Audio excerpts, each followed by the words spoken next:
De Charmes, dans les Vosges endeuillées. Tôt ce matin, aux environs de 5h30, un utilitaire a fauché 6 personnes qui venaient de quitter la discothèque. Un jeune homme âgé de 18 ans a été tué. 5 autres sont blessés ou en état de choc. Les occupants du véhicule qui avaient pris la fuite ont fini par être interpellés et placés en garde à vue. Sur place, Grégory Boileau et Didier Bert.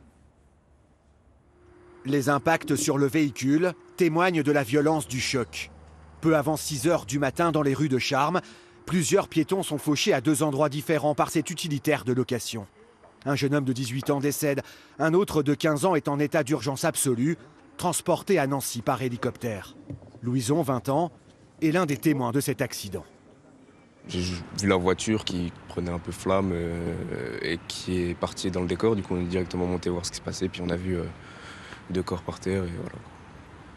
Et le plus choquant, c'est qu'on se disait qu'on passait au même endroit, on se disait que ça aurait pu être nous. C'est ça le pire. Et une grosse pensée à la famille surtout. À l'intérieur du véhicule responsable de l'accident, 3 hommes qui prendront la fuite dans un premier temps avant d'être interpellés dans la matinée. 4 autres piétons ont également été blessés. Au total, 37 personnes ont assisté à l'accident. Toutes sortaient de cette discothèque située à Charmes.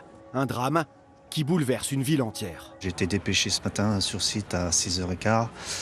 Quand j'ai vu l'ampleur des dégâts, j'étais complètement abattu. J'ai moi-même des enfants, des ados, je pense, c'est incompréhensible et c'est marquant, ouais, c'est dur à encaisser, ouais. C'est dur. Très vite, une cellule psychologique est mise en place à la mairie de Charmes. Des médecins et infirmiers prennent en charge les victimes et témoins de l'accident.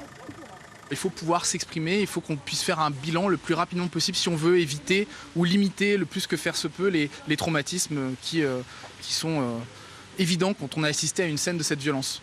On échange avec eux, on essaye de les rassurer, de comprendre, de voir s'il y a des signes cliniques particuliers qui après doivent engendrer un suivi ou un traitement quelconque. Les 3 hommes interpellés ont été placés en garde à vue. Une enquête a été ouverte pour assassinat et tentative d'assassinat.